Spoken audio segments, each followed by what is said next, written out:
So the leaked Omega Seamaster worn by Danial is finally released by Omega. It's been a long time coming. Expected them to release much earlier, but alas, it's finally here. And as an owner of a standard Seamaster diver, the 300 meters with the white dial, and also owner of the 60th anniversary James Bond edition, I have some opinions and thoughts to share with you guys, and most of them are not so good. So let me know what you guys think later on, and let's get on with the video. Hey everyone, welcome back to the channel. We are currently at the Exchange TRX. I am not in Singapore. In fact, I am in Kuala Lumpur, Malaysia for a short holiday when Omega released the news of the new Seamaster, the one that's everyone been waiting for, and the world watch that's been seen on Daniel Craig's wrist. But here we are at the Exchange TRX, and this is a new mall. I've never been here before. This is a very big and fancy mall, and I've noticed that the different watch boutiques has really nice decorations inside the stores, and it's a bit like the Dubai Mall where each boutique has their own design and theme going on. But anyway, since I'm already here, I just thought of popping by the Omega boutique and see if they have the new Seamasters in the stores already, because usually with the new releases by Omega, usually they don't allow new customers or walk-ins to try on the new watches. They only do it after a month. They reserve it for VIPs only, which is odd, but I found out that this is not the practice over here. But anyway, here are the watches on display, the new Seamasters. But real quickly, before we get on with the watches, I'd like to say a big thank you to Amanda Lee from the Omega TRX. Her service was excellent, and thank you once again. So here is the new Omega Seamaster Diver 300 meters. This one comes in a brushed grey dial with a titanium bezel and comes with a mesh bracelet with fold-over clasp. This watch is 42mm and 13.8mm thick. And now that we've gotten the stats out of the way, it is time for me to tell you what I think about this watch. And I do not like this watch, at least not on the mesh bracelet. The mesh bracelet alone, I think Omega should get rid of it immediately, or at least leave it to the James Bond models and don't incorporate it into the standard models. I don't think anyone likes these bracelets. I think among all of the collectors, at least 90% do not like this bracelet, including me. Not only is the fold-over clasp uncomfortable, but the slack that you get from the standard length mesh bracelet can also add to the wearability of the watch and the bracelet. Another thing is the gap between the bracelet and the watch case is a bit annoying to me. I think if Omega can somehow integrate the mesh bracelet with the case and make it more seamless, I think that would be nicer. Again, I own the 60th anniversary James Bond edition, so take it from me. But if you guys disagree, let me know what you guys think of the mesh bracelets. I think it should be gone from the catalog, or again, just leave it to the James Bond models.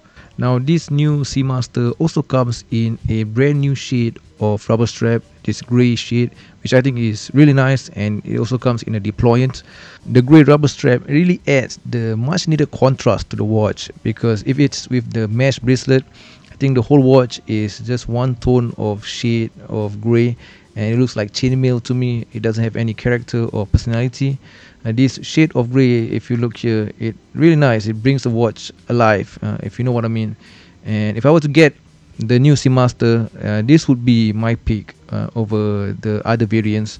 And later on we'll take a look at the black one as well, but this one is really nice with the new shade of grey rubber strap. Beza dia berapa ratus ini dengan bracelet?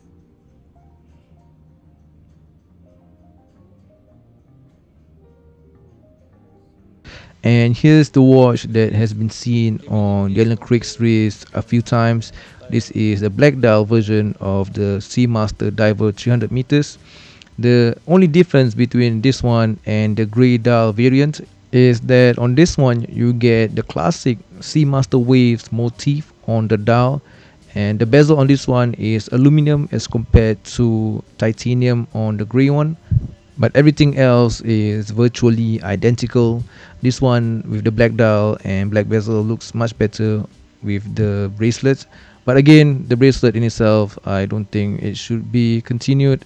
Let me know what you guys think. Also, I forgot to mention that the grey dial version with the titanium bezel costs about 9,450 Singapore dollars, and this black dial variation with an aluminium bezel also retails for 9,450 Singapore dollars. And this is the next thing that I want to talk about, which is the pricing. I have no clue why the black dial one with an aluminum bezel is the same cost as the grey dial one with a titanium bezel, which is technically a harder material to work with. So that is a bit of an odd pricing from Omega. But if you go even further, I don't know why you are paying this watch much more than the standard Omega Seamaster Diver 300 meters, which technically you are getting more with that watch with a date feature, and you are paying $800 less for that watch. And these two new watches, which really isn't really that new, because if you look into it, the only thing that is new is the grey dial, a different color. But other than that, everything is being reused, so there's really no point or no justification for the price increase or the price differences with the standard Seamaster Diver 300 meters. And I think it's just odd from Omega. And just one more thing before I end the video, and I apologize if I am complaining a bit too much, but Omega has a special place in my heart. As you know, I love Omega, so the things that I say are just out of love, because I expect so much more from Omega and they have such a big potential to do more. But I think Omega should stop being lazy and listen to the collectors and to the people with what they really want. And what they really want is the Seamaster, the good old Seamaster, the Peter Blake Seamaster, the 225.40 Seamaster, the beautiful Swords hands, and the Great White GMT. Those are the golden days of the Seamaster, and I think everyone wants that. Either that or bring the size to 40 millimeters and make a better bracelet, something like that. Stop reusing and just rehashing the same thing over and over again. But enough of that. Thank you for watching. Let me know what you guys think of my opinions. Let me know if you agree and what you think of this new release. And lastly, this is the VIP room of the Omega at TRX, and it is huge. And thank you once again to Amanda Lee from the Omega TRX for her hospitality and warm embrace. And me and my wife really enjoyed her service. And thank you once again. See you on the next one. Bye.